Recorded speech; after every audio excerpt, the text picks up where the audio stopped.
I didn't expect to recognize myself that day.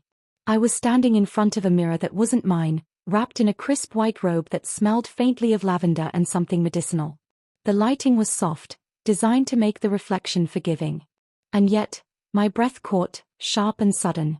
The face staring back at me wasn't the one I knew. Not completely. My features looked softer, more relaxed, as if the edges of my old self had been smoothed away. My skin glowed faintly under the spa's warm light, and when I reached up to touch my cheek, my fingers trembled. This wasn't a mask. It was me, just different. The spa receptionist had been reassuring. It's just an experience. You're in control. You're safe. I nodded along, though inside I was questioning everything. I had come here out of curiosity, an innocent, almost silly desire to explore myself. But seeing my own reflection like this version of me, delicate and unfamiliar, made my heart hammer with something I couldn't name. Part of me wanted to laugh it off. It's temporary, it's just the hormones, it's the spa environment. But another part whispered quietly, insistently, in a voice that sounded like it had been buried for years. This is real. This could change everything. I stepped back from the mirror, gripping the edge of the sink. My pulse raced. My thoughts scrambled. Who am I becoming? And then the moment of truth. My own reflection smiled back, and I realized I was curious. Terrified. Embarrassed. Exposed. But undeniably curious. That was the moment I understood something critical. This was not a fleeting experiment. Not a simple weekend retreat. Something irreversible had already begun, and the person I had been? They were about to meet someone completely new. The days after that first mirror shock were disorienting. I went back to work like nothing had happened, sitting at the same desk, typing the same emails, smiling at the same coworkers, but everything felt off. My body felt foreign in its own skin. Every movement, every gesture carried this strange new softness that I couldn't ignore. At lunch, my friend Alex leaned over. "You okay? You seem different," he said, squinting as if he was trying to see something I couldn't see myself. I laughed nervously. "Yeah, just tired, I guess." But even as I spoke, I felt exposed. Every reflection in a glass window made my pulse spike. My own image felt like a stranger I was trying desperately to understand. At home, the apartment felt smaller, more intimate, almost accusing. The robe from the spa still lay on the chair, a silent reminder of the shift I hadn't processed yet. I avoided mirrors at first, but then found myself drawn to them, unable to look away. Every reflection reminded me that something inside me was changing, slowly, invisibly, but irrevocably. Even mundane things became a struggle. I noticed how fabrics felt differently on my skin, how sitting or crossing my legs sent unexpected shivers through me. My voice, too, felt alien when I spoke. Words I'd said 1,000 times came out softer, lighter. And laughter, my own laughter, sounded unfamiliar. One evening, my roommate peeked into the living room, raising an eyebrow. "You okay?" she asked, not teasing this time, just watching. I froze. "Yeah. I'm fine." Her eyes lingered, thoughtful, and I could almost hear the question behind them. "What's happening to you?" That night, alone, I found myself standing in front of the bathroom mirror for what felt like hours.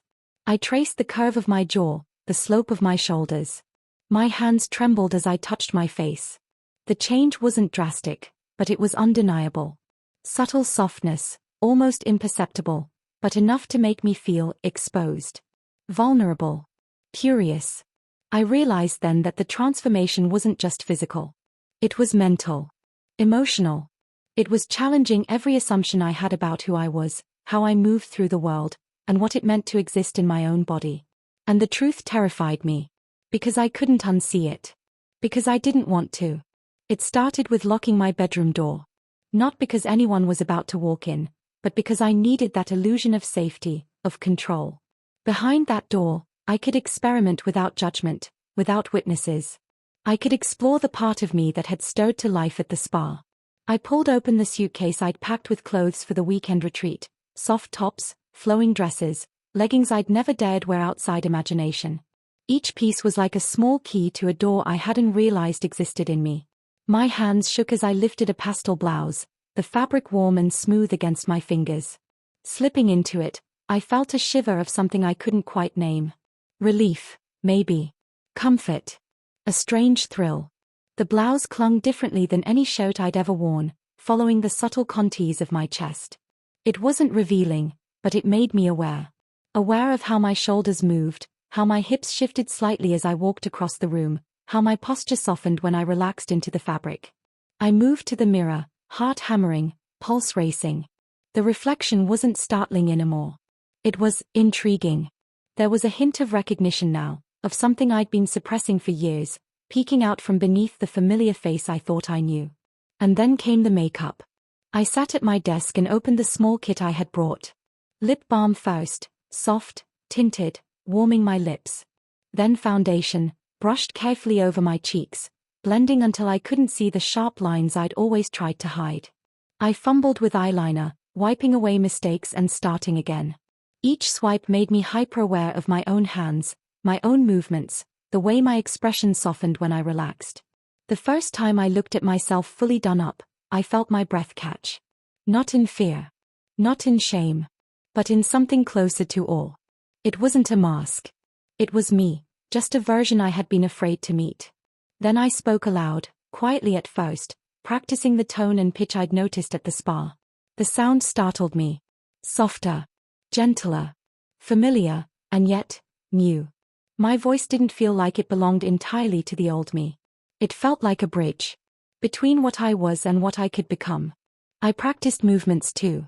Walking across the room, standing, sitting. Adjusting my posture.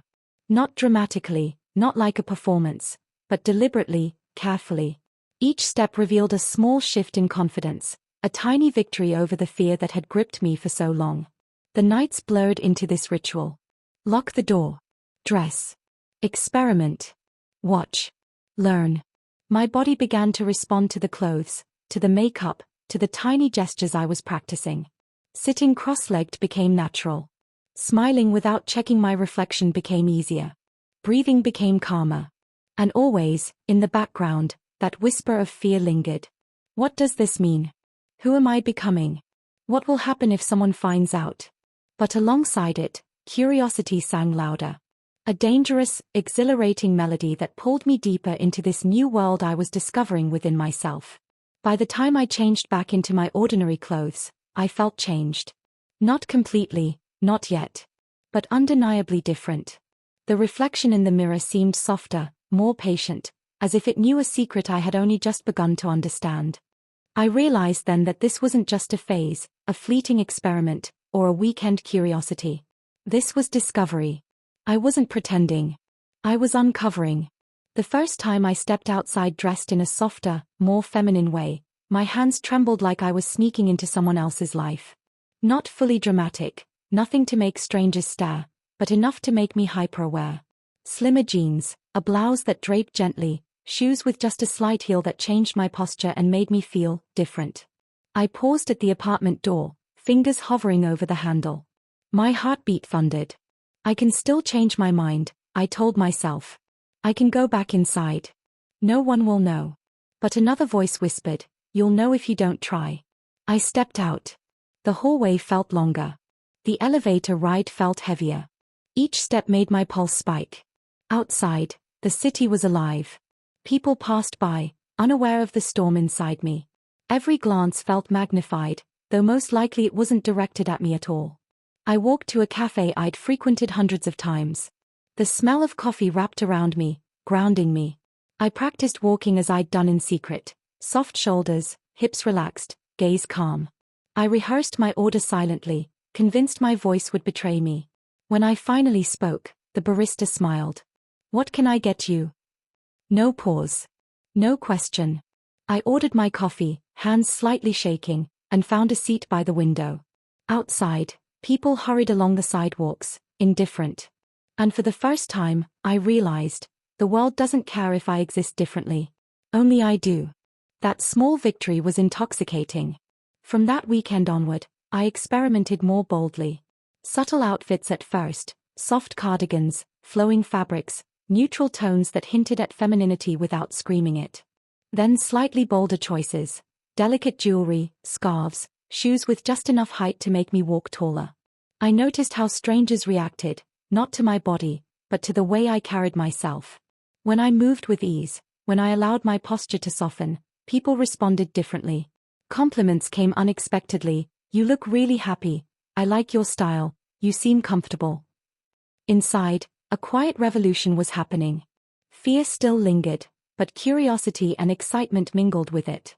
I started noticing patterns, how my expressions softened naturally, how laughter came easier, how I instinctively adjusted my gestures to match the version of me I wanted to explore. One evening, my roommate glanced at me across the living room and said quietly, "You look really good today. Comfortable. Like you're not hiding anything." Her words hit harder than I expected. Because she was right. I wasn't hiding. I wasn't performing. I was simply being seen. Even mundane errands became small experiments. Walking down the street, standing in line at the grocery store, taking public transportation. Each moment taught me something new about myself, about presence, about how confidence and comfort could coexist with fear and vulnerability. And slowly, almost imperceptibly, I began to realize something that terrified and thrilled me at the same time. I didn't want to go back to hiding. The reflection in the mirror no longer made me flinch. It invited me in. I should have known that my private experiments wouldn't stay hidden forever. It was a weekend gathering at a friend's apartment, low-key drinks, familiar faces, laughter. Nothing big. Nothing I couldn't handle. Or so I thought. Standing in front of my bedroom mirror before leaving, I felt the weight of every choice pressing down on me.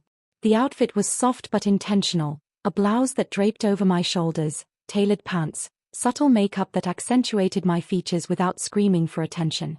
Shoes with just a slight heel, the kind I'd practiced walking in 100 times in private. Hide, my mind urged. No one needs to see this. You can stay safe. Show, another voice countered, quiet but insistent. You've earned this. You've come this far. I chose to show up. The bar was lively when I arrived, music thumping softly in the background. I froze at the threshold, heart hammering in my ears. Heads turned, not dramatically, but just enough. Enough to make me acutely aware of every step, every gesture, every nuance of my presence. Sam from work noticed me first. His eyes widened slightly, flicking from my face to my outfit. "Hey, wow. You look different," he said slowly, clearly searching for words. Different. That word rang in my ears. The word that had haunted me since the spa. I could have laughed it off. I could have claimed it was a joke. I could have retreated behind humor, hidden behind old habits. Instead, I said quietly, firmly, "I know. And I'm okay with that." Silence stretched for a heartbeat. Then, gradually, conversations resumed, smiles returned, and the world didn't collapse. People reacted with curiosity, interest, kindness, not judgment. Later, someone I barely knew smiled at me and said, "You seem confident. Comfortable." Confidence. That word made my throat tighten. I wasn't confident, not fully. I was terrified. But I was no longer running. I was standing in my truth, raw and exposed, and the world continued to turn. A whisper of doubt tried to creep in, a twinge of fear that I wasn't allowed to exist this way. But I felt something stronger, a sense of choice. I could hide forever, shrinking back into the familiar. Or I could step forward, fully, embracing the person I had discovered in secret. And for the first time, the choice was clear. I stayed. I laughed. I moved naturally, aware of the world but no longer bound by its expectations. And in that simple act of presence, I felt something shift inside me. By the end of the night, one of my closest friends pulled me aside, hand resting lightly on my shoulder. "You're amazing," she said softly. "You don't need to explain. You just are." That moment, the soft acknowledgement, the absence of judgment, was transformative. I realized then that the confrontation wasn't external. It was internal. The challenge wasn't in being seen by others. It was in allowing myself to be seen, fully, without fear. And in that realization, I understood something vital. Fear might always whisper, but courage could choose to speak louder. The night didn't end with fanfare or dramatic declarations. It ended quietly, and somehow that made it even more powerful. Back at the apartment, the door clicked shut behind me. I exhaled slowly, letting the tension drain from my shoulders. My heart was still racing, but not from fear anymore. It was from relief. From recognition. From the simple, profound act of surviving my own vulnerability. My roommate looked up from the couch. "You okay?" she asked gently, not teasing, not judging, just watching. I nodded slowly. "Yeah. I think I am." Her smile was soft and proud. "You were brave tonight." Brave. That word hit me in a way I didn't expect. Because yes, I was scared. I was still figuring things out. But I hadn't run. I hadn't hidden. I had allowed myself to exist fully, to be seen, to breathe in a space I had previously thought forbidden. I went to my room and looked in the mirror again. The same mirror that had shocked me at the spa. I studied my reflection, the softened features, the gentle curves, the eyes that had grown used to curiosity and recognition. The lighting was harsher this time, less forgiving, but I didn't flinch. I didn't shy away. For the first time, I saw someone whole. Not someone who fit neatly into a label, but someone authentic. The days that followed felt different. I still experimented with clothing, posture, and presentation, but fear no longer dictated my choices. I stopped overthinking every gesture, every word. I allowed myself to enjoy small victories, a compliment at work, a smile from a stranger, a sense of ease when passing my reflection in a store window. I also learned boundaries. I didn't apologize for existing differently. I didn't hide when I didn't need to. And most importantly, I stopped apologizing to myself. One evening, my roommate curled up beside me on the couch and said softly, "You don't owe anyone a label." I swallowed, heart tightening. "I know. And you don't owe anyone an explanation either." Her words anchored me. I realized that my journey wasn't about changing for others. It wasn't about performing femininity or fitting a standard. It was about listening to myself, honoring the parts of me I had long ignored, and embracing them without shame. The spa, the hormones, the experimentation, they hadn't changed who I was. They had revealed what had always existed beneath the surface. Courage. Curiosity. Authenticity. I wasn't chasing transformation anymore. I was living it. And that quiet, steady empowerment, built from small choices, intimate discoveries, and moments of courage, was more life-changing than any external validation could ever be. If you had told me a few months ago that a weekend at a hormone spa could change my life, I would have laughed, and maybe walked away. But now I know, sometimes the moments that scare us the most aren't there to humiliate us. They exist to introduce us to ourselves. I didn't lose who I was. I found parts of me I'd been taught to ignore. Courage. Curiosity. Vulnerability. Authenticity. And no, I don't have all the answers. Some days I'm still unsure, still navigating, still learning. But the fear no longer controls me. Honesty does. Self-acceptance does. So if you're watching this, feeling that same tug of curiosity mixed with fear, hear me clearly. You're not broken, you're not late, and you're not alone. Sometimes, becoming yourself begins with a dare, and the courage to say yes.